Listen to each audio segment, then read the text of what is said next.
Okay, so today we're actually going to see about getting the helmet fixed from our last Gun vs. Armor. As you can see, Copernicus has had better days. So first thing we're going to need to do is get the visor off the bassinet. So let's see how hard that's going to be.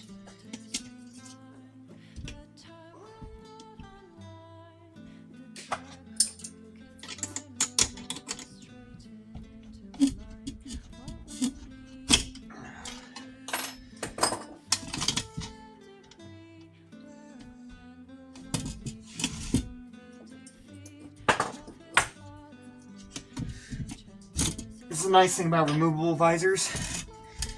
Makes repair work easy. Sweet. So, I was a little bit concerned I'd have to restitch the entirety of the hood in. It looks like I won't need to.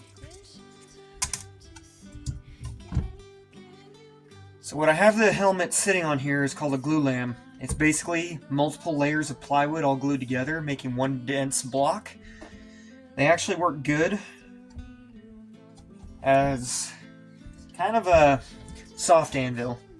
Sometimes you don't need or want steel. So this is going to be a little bit... to try to knock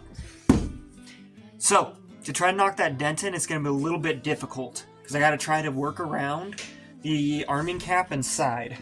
It's doable, so let's see how we start off. We're going to start off with just a light bulb peen. I'm using the peen and not the hammer face.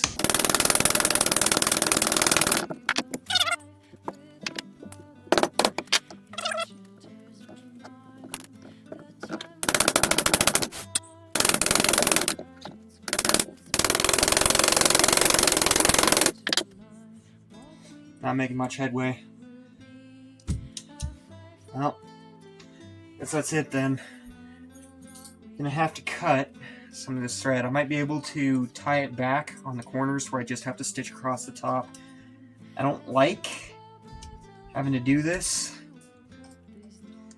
Sometimes you find something necessary.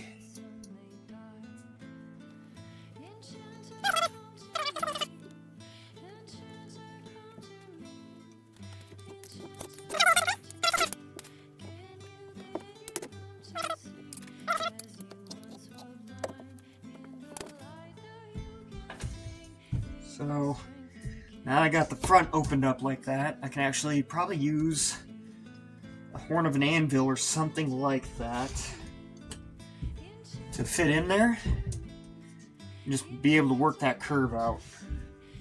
I'm gonna see if I can actually avoid going outside because it's still pretty cold out right now, so I'll be right back. So because I don't like cold fingies after getting frostbite once, I brought the 100-pounder in here. Seen a little bit of crack on that weld, but that's okay. That'll be able to be an easy fix.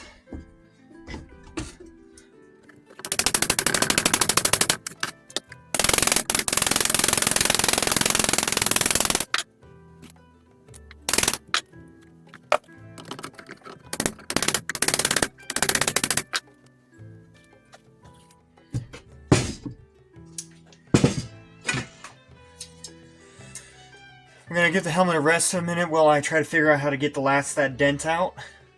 The visor should be a pretty easy fix, so we're gonna move on to that real quick.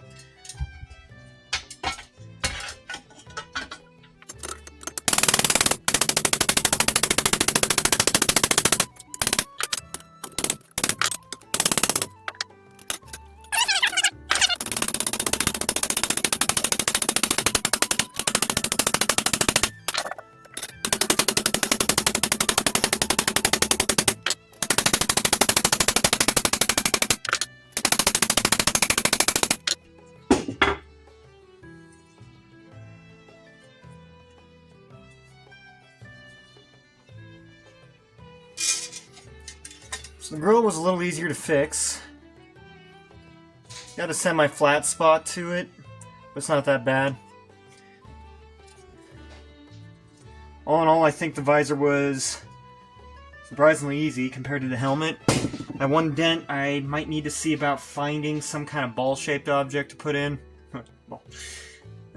Anyways, so I think I might be able to take a trailer hitch like I did before inside my vise and clamp it down at an angle to where maybe I can use that to try to reshape the front. Because on the helmet, you see that little oblong bulge on that side? That's the side that wasn't hit. This side is the side that was, so I gotta try to work this side back out. So we'll get reset up over by the vise with that idea and see if it works. Hopefully it does. Let's see if this will work. It's an awkward angle, but I think I can manage it. Buddy, you gotta get out from underfoot. Come on, come on. Come on, come on. Good boy.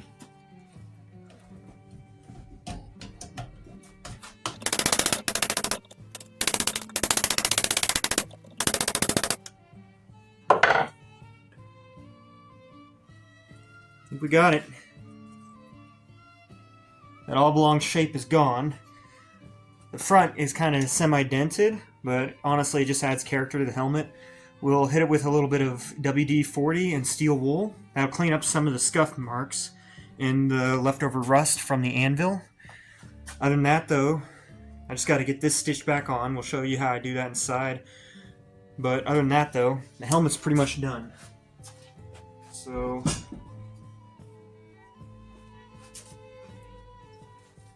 I'll show you the steel wool WD-40. This also is great for polishing the steel when you got rust points. It's not a perfect cleanup, but it does really help get rid of a lot, and it can make something that looks fairly bad pretty new again.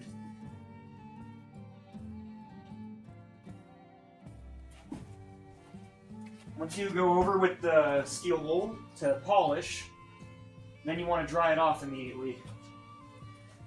WD-40, just because of the nature of it, attracts more dirt, so if you don't dry it off right away, it can kind of uglify everything. Yeah. I'm seeing a bunch of divots now from the points of the anvil while I was working on it. You probably won't see them. Oh, no, you can. That'll be fine, though.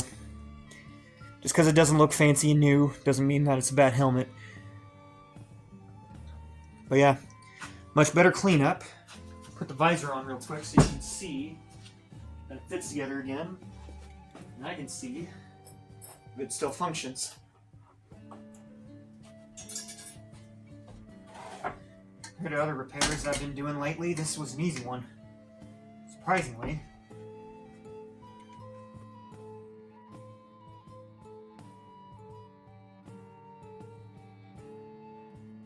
Yeah, not bad at all. It's not perfectly lined up in center like it was before. I can do maybe a little bit of work like this to try to pretty that up some, but for the most part, it's the best I'm going to get with the limited tools I have. That fixes it a little, but not by much. We'll do the same thing with WD-40 and steel wool.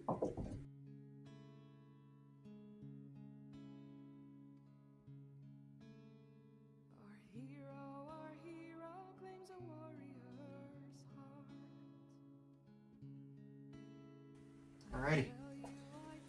So historically, this would be considered more or less repaired.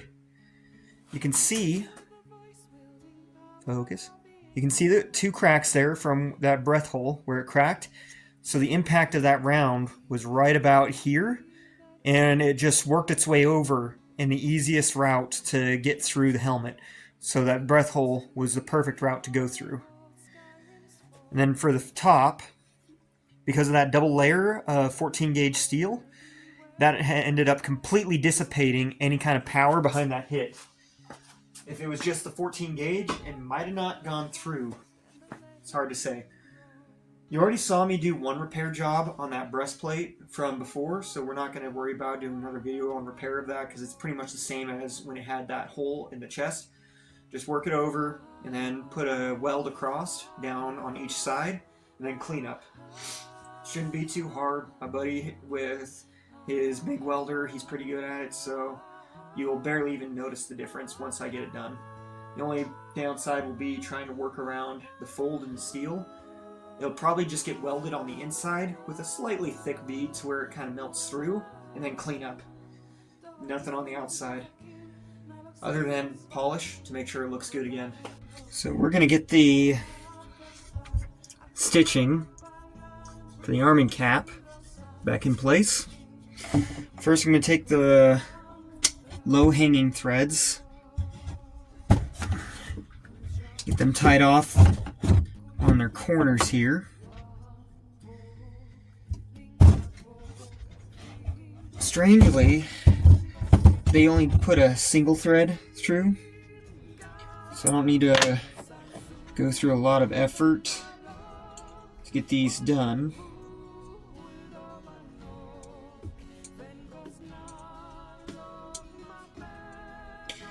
But I do gotta make sure that I can tie it off good and tight to take up any slack that may have come in while putting this together, back together.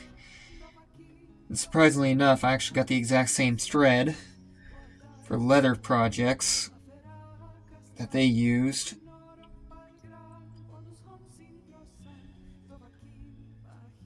There won't be a lot of heavy dialogue here. I'm just going to put in a podcast, do my stitching, but you'll be able to see the process of it all.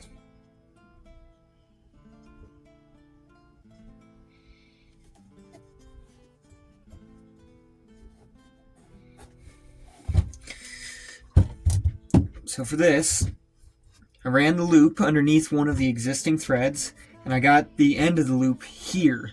So all it has been is it's just running underneath. What I'm going to do, I'm going to take my thread and put it through that first loop that I just now made, pull it tight down, and then pull it tight back through.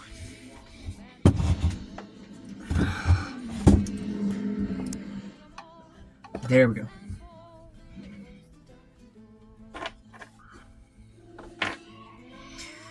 Once I pull it tight back through, I'm still going to keep that second loop I made and feed back through.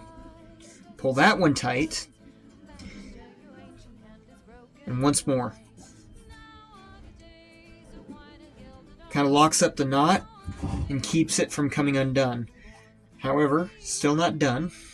I'm going to do the same thing once more to lock a secondary knot against that one. It may seem like overkill, but in a lot of cases, it ends up being necessary because you would be surprised how easily something like this can come undone. Sorry, my hands are kind of blocking view here.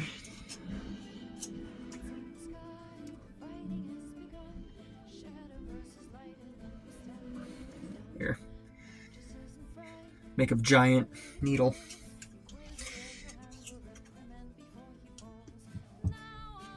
Oh, that's not gonna work. Heh. Of course.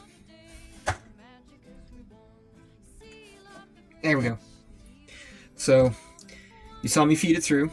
This is just like the first one. So you start your feed, keep this loop open, put through one way, and the tail of the loop you just made, you hold open, so you feed it back through. And then pull tight. The two knots then locked together will kind of keep each other closed. And then I'm going to knot the end of my thread. Just add a little bit of further insurance of it not coming undone. So that knot will be sitting against the other two. And I can cut off the excess. I'll leave about a 1/4 inch tail. Same thing on the other side. Oh, hopefully we can make it because now my string is shorter. I might only be able to do... Well, no, actually, I can make it a little bit longer.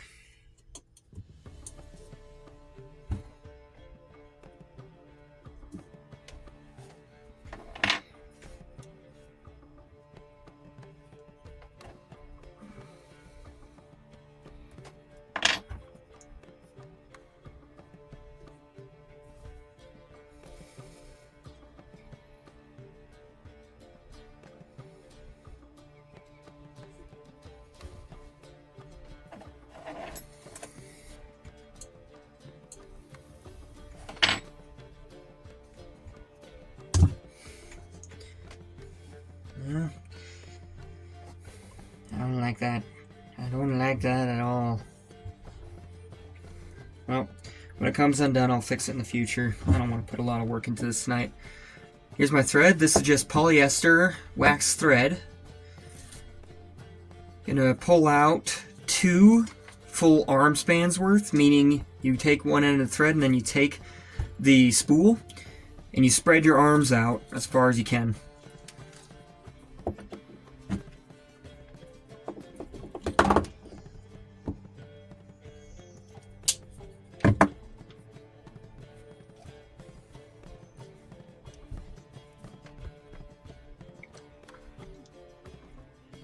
Got my needle.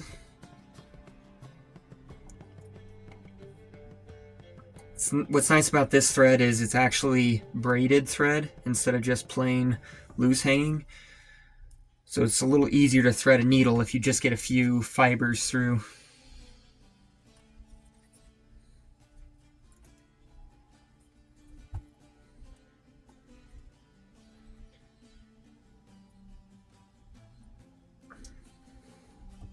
And just knot the end. Simple loop knot. I think I'll cut off that excess tail though, so it's not in my field of view when I put the helmet on. I'll leave a 1/4 inch tail on it.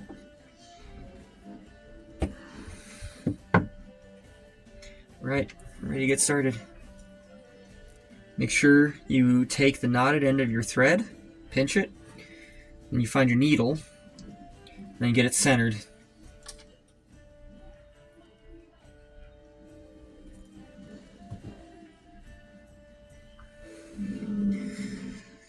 And you get started stitching.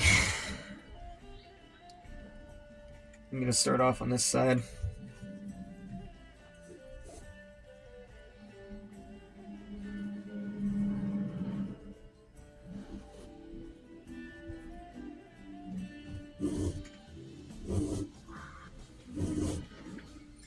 Feed your thread back through the tail end of yours so it catches in the loop. That way when you pull it through, it doesn't just drag the knot through or have the chance of ripping the knot through the fabric. And just go from there.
Alright, so we got it all stitched back on.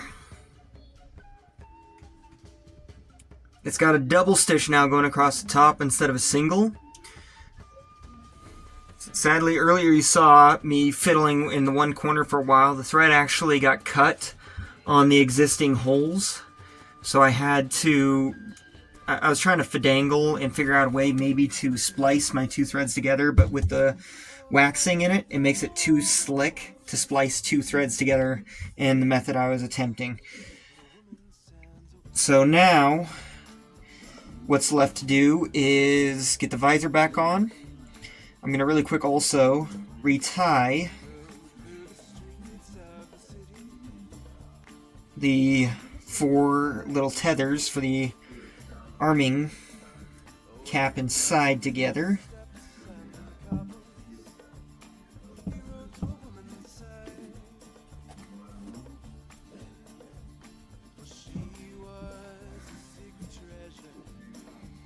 For this, all I'm going to do is just a simple square knot. Good enough.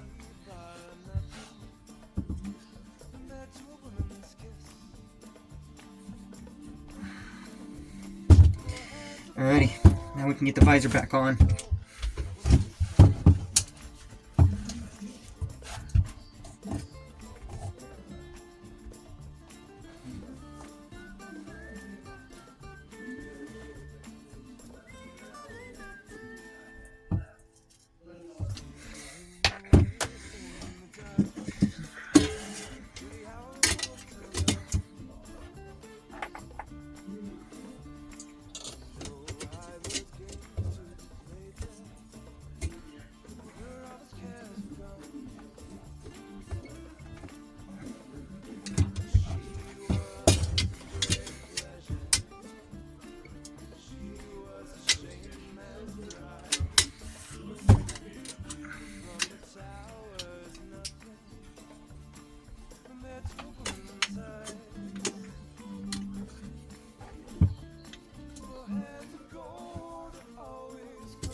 Alrighty, so more or less the helmet is now good to go and repaired. It had its struggles for getting the brow repaired. I mean, you saw the video of what I was struggling with. When you're working with an anvil, you got to get really creative with your angles. I've said this before in some of the other repair videos I've done, and some of the future ones I'll probably have. I'll be repeating the same thing. But for the most part, you're not just able to go in and repair it like it's a shirt with a hole in it. You got to actually know what you're doing, know how to work your angles, know how to actually see the final product of what you're going for, and see what each hammer strike is going to be doing to the steel in itself. However, so that will end the helmet repair job. Thank you for watching. Glad you for the view. Hope to see you in the next one. Take care.